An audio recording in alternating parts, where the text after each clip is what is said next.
goes to their room. And we are doing this so that the children can have a father and mother in the home. But children are not foolish. Children see the situation in the homes. Children are very perceptive, and the children know that something is wrong. They can see that between mom and dad, there is something wrong. The unfortunate thing is that lessons are caught and not really taught. Many times we think that we are teaching our children, but what they catch from the way we are relating to one another, many times will impact them more than what we teach them. And indeed, it is said often, your words, your actions are so loud that I can't hear what you're saying. How many of our children are saying that? My parents' actions are so loud that I cannot hear what they're saying. I'll go back to this book that the Lord allowed me to write in 2011. And as I went back to the revelations that the Lord gave me, I realized that the Word of God is true. It does not change. God is the same yesterday, today, and forever. It is said that two halves make a whole.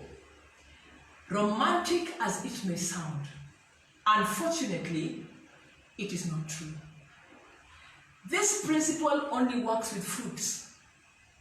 That if you have an orange, you cut it in half, they're two separate ones, but when you bring the two halves together, they make the whole. One time I sat in a service, a wedding ceremony, where the pastor, this was what the main topic was, that two halves make a whole. Why do I say that two halves cannot make a whole in marriage? Because if this person, the husband comes and he is only half, the wife comes, she is only half.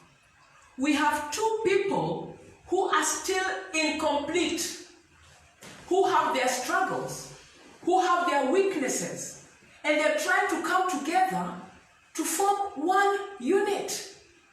They've been brought up in separate homes. They've had separate experiences as they have grown up. And now you expect them to come together and make one whole.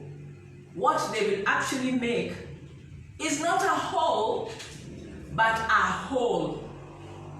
A whole as they begin to see each other's weaknesses. Because every spouse is a work in progress. As they begin to see each other's weaknesses, what is the result? The result becomes broken dreams, frustration, regret, and in some cases, unfortunately, even divorce. Even divorce. In Genesis chapter 8 and verse 22, we are told that in life, there is seed time and harvest. And Genesis 8:22 says, seed time and harvest will never cease. It talks about other things as well, but I'm zeroing in on the seed time. It says, night and day will not cease. Summer and winter will not cease. But one of the things it says is that seed time and harvest will never cease. Marriage has seed time and harvest. Whatever we sow into a marriage will eventually bring a harvest. But let me tell you something about seed time and harvest. I'm saying it quickly and I've made it one word. I've said seed time. Listen to me. In marriage, it is seed time and then harvest. Seed. Nobody thinks about the time in between the seed and the harvest. So it is not seed time. It is seed time, and harvest. Unfortunately, many of us are not comfortable with time. We get married today, and tomorrow we want to already be one. We want to already be one in our thinking. We want to be one with our emotions. We want to be one with our wills. Okay? We are only one with our bodies after marriage. But there has to be the seed, the time. Unfortunately, many couples have separated during the time. And we look back and wish they had just stayed together. Because marriage gets better with time. Why do I say that? Because the more we live together, the more we learn about each other's likes, their dislikes. We learn about how they were brought up, and we begin to make concessions, we begin to make sacrifices. So for marriage, we must give it that time between the seed and the harvest. Yesterday I was talking to my son, and he's been married 5 years. And I'm sure if he's listening somewhere, and I'm going to burst you right now, but if he's listening, this is what he told me. He said, Mama, right now, in this 5th year, we are better friends with my wife than we were when we were dating and when we first got married. And so my challenge to us is, let us trust God and ask God to give us the grace between the seed and the harvest. That time is needed, which is needed for us to sacrifice, for God to break us so that our marriages can be strong. Now, I've told you that I'm talking about 2 chapters today. The first chapter that I'm talking about is whose idea?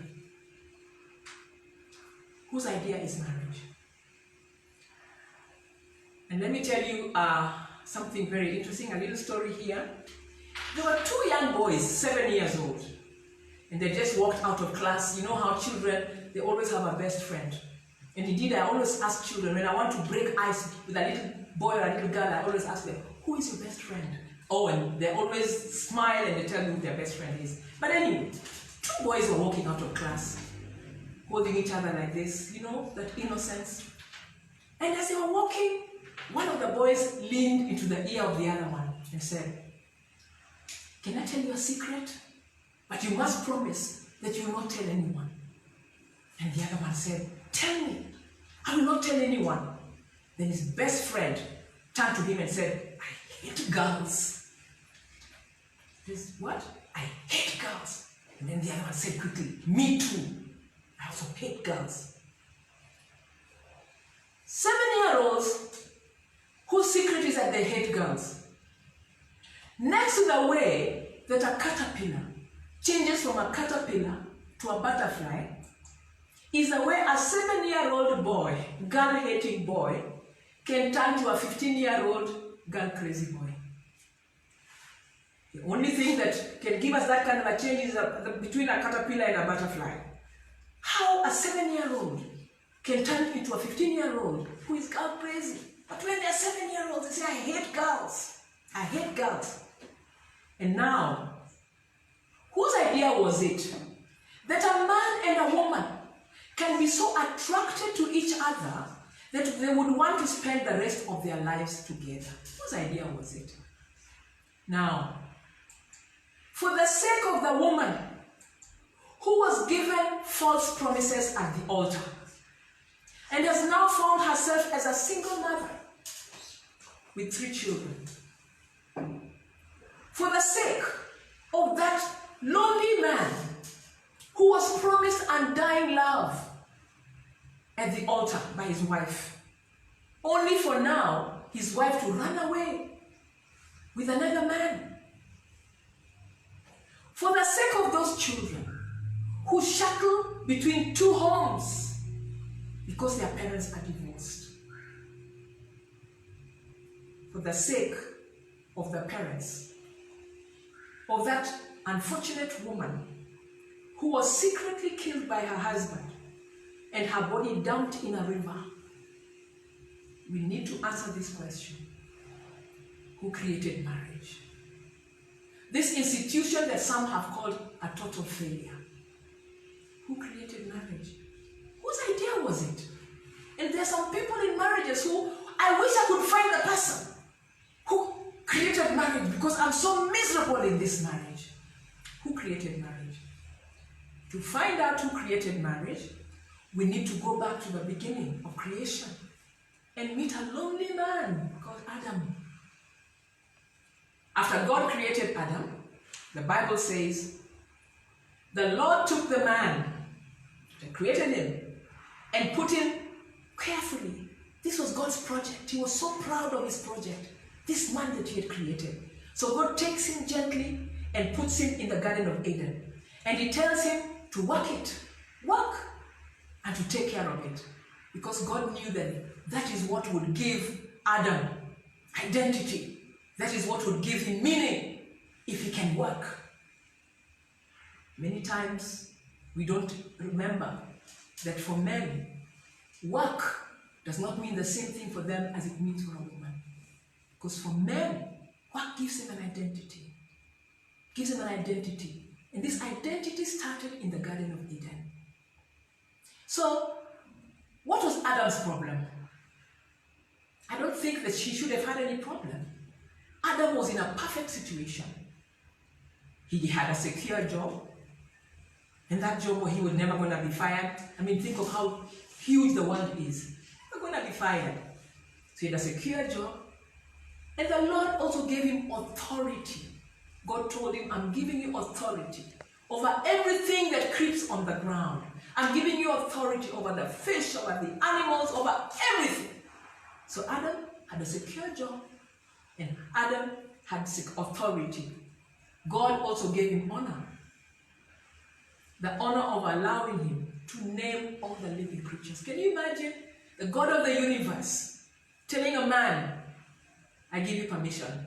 Any name that you give any creature, that will be its name. That will be its name. So Adam did not have to worry about being jobless. He did not have to worry about food. He did not have to worry about clothes. He did not have to worry about accommodation. And I'm sure some people are probably restless right now because the situation we are in right now with the coronavirus. We are worrying about joblessness. We are worrying about food. Worrying about accommodation. He did not have any of these to worry about. I'm sure that many people would have considered that as paradise. Too good to be true. Adam had it all. Yet God noticed something about that man. God noticed that Adam, regardless of the fact that he had everything that you and I would want to have today, he was lonely. He was lonely. Remember, we are asking who created marriage? He was lonely.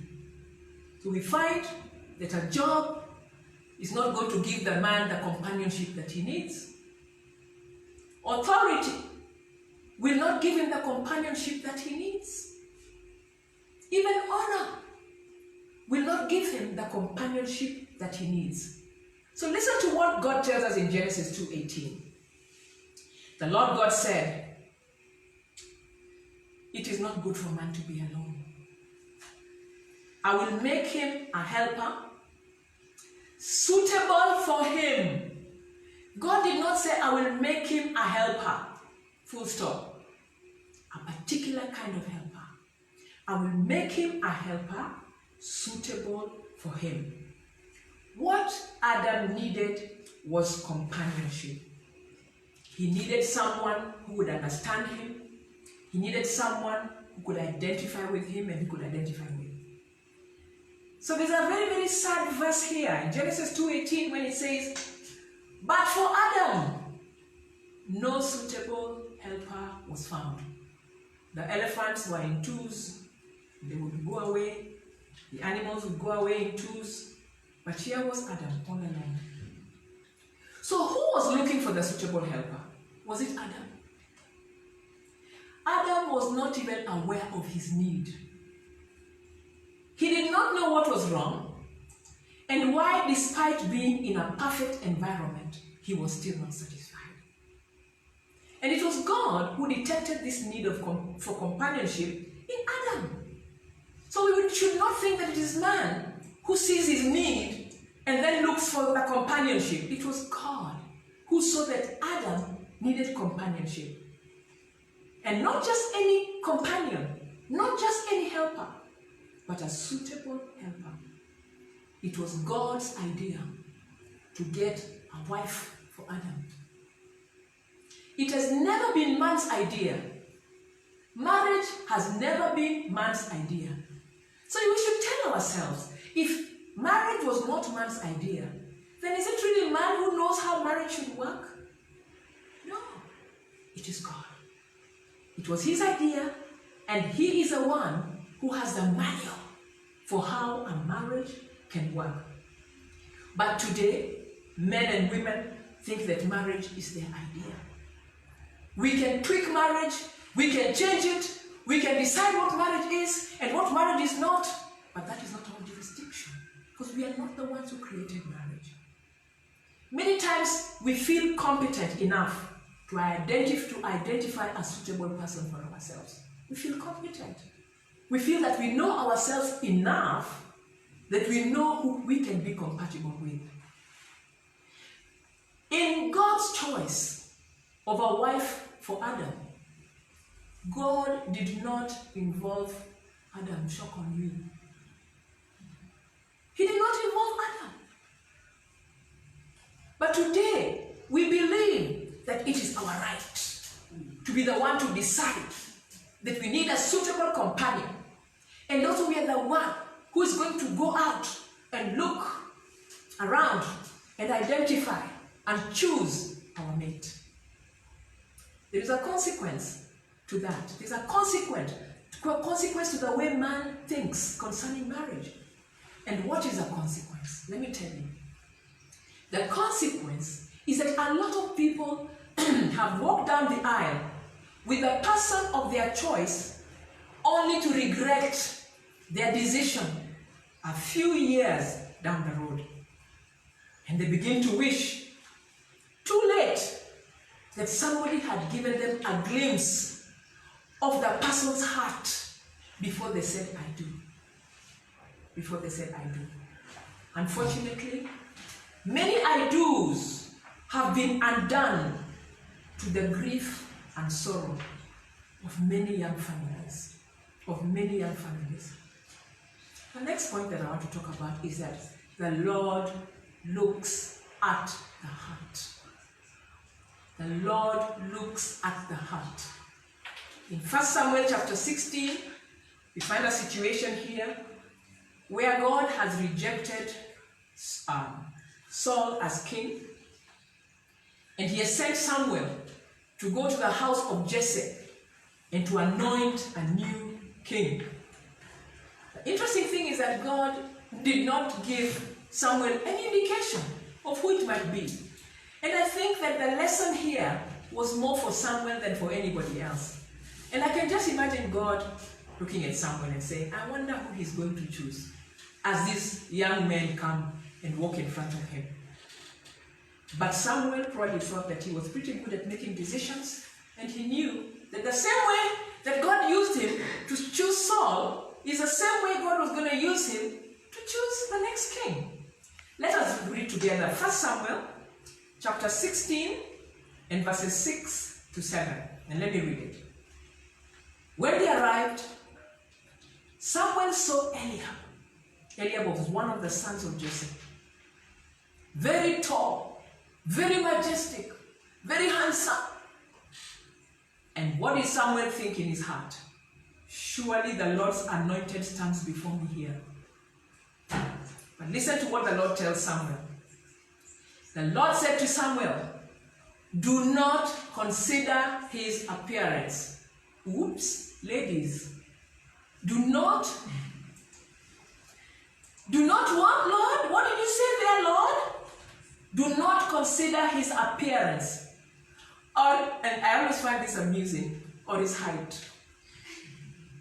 I remember when we were in school, we'd sit up late at night, with papers and a list, and okay, the kind of man I would like to marry. Point number one, and we'd write it, And here is God telling Samuel, don't consider his appearance or his height. He must have been very, very tall. And he must have been good looking for God to say, don't consider his appearance. And why? God says, for I have rejected him. The Lord does not look at the things that man looks on. Because listen carefully. The Lord does not look at the things that man looks on. Man looks at the outward appearance, but the Lord looks at the heart. The Lord looks at the heart. And we may argue here with the Lord and say, but I cannot see a person's heart. In this case, should we not then leave the choosing to the one who can? Should we not leave the choosing to the one who can see a person's heart? Who can see their heart? Even that moment at which you want to get married to them, God can see their heart. And so I want us to listen to some of the false ideas about marriage that people have had over the years. And I'm just going to read them directly from the book. These are false ideas that people have about marriage. Number one, that being married will make you whole. False. In marriage, people live happily ever after. And I can see you at home rolling your eyes. In marriage, people live happily ever after. False. A person has to be married by the age of 25. False. Only people, and now I'm talking to Kenyans, only people of the same ethnic group make happy couples. Shock on you. False. And this one is a one that I'm talking now to many Christian young ladies. I can marry a non-Christian and help him to become a Christian. False. Wealth brings a lot of happiness in marriage. False again. The couple has to be completely alike for the marriage to work. False. I'm seeing some habits here, but it's okay. I can ignore it. Because he or she will change that bad habit after marriage. False. In fact, the habit will become worse. Because if I can see this habit and they are still trying to impress me, can you imagine now when they are relaxed and they're not hiding their habits from me? So false again. Here's another one. You will never notice or be attracted to anybody else after marriage. And I can see some righteous people saying, true. No. False. False. You will still notice and be attracted to other people after marriage. That's why God tells us to be faithful and that the marriage bed should not be defiled. Why would he tell us that if we are not going to be attracted to somebody else? He tells us to have that discipline because this will happen. Another one. People need to live together first to see if they are compatible before they get married. False. Sex before marriage is acceptable as long as the couple has decided to get married. False. Everybody has a soulmate out there. So we just need to wait and they will automatically find us. False. After being married to the same person for a while, surely one needs a change. False. And here I'm going to be stepping on many toes. But I love stepping on toes. It says, 2 women can be married to each other. False. 2 men can be married to each other. False again. Because God created Adam and Eve, not Adam and Steve. Okay? Another one. Just get married. Why are you waiting? I mean, what is the big deal? Divorce is an option. If it does not work, just you divorce. A very big sad. False. Another one. Each spouse needs to pursue he or her career without letting marriage get in the way. False. Pastors make perfect husbands. False. And people's jaws are just, whoop. Pastors do not make perfect husbands. Husbands make perfect wives. You just need to talk to my husband. False. A virgin will make a perfect wife. False. Your spouse is going to meet all your emotional needs, all your social needs, and all your psychological needs. False. I don't need anybody's advice in my choice of a life partner. I am the one who's going to live with them, so leave the choice to me. False.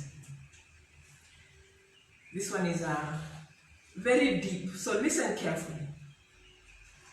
Marriage is about rings, the smallest handcuffs known to man.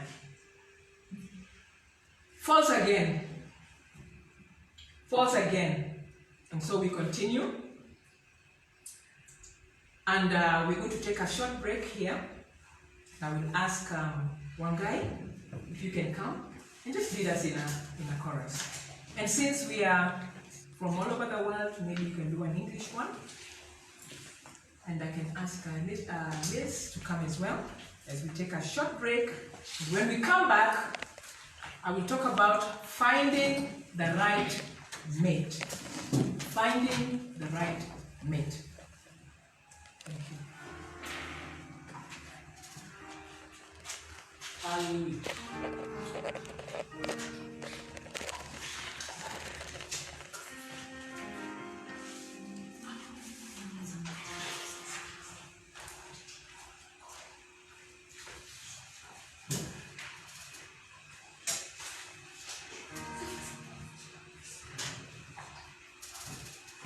Hallelujah.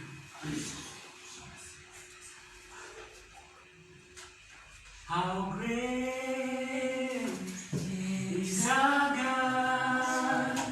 Sing with me, how great is our God?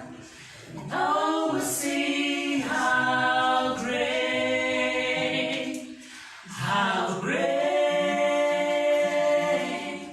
is our God.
It trembles at his voice. It trembles.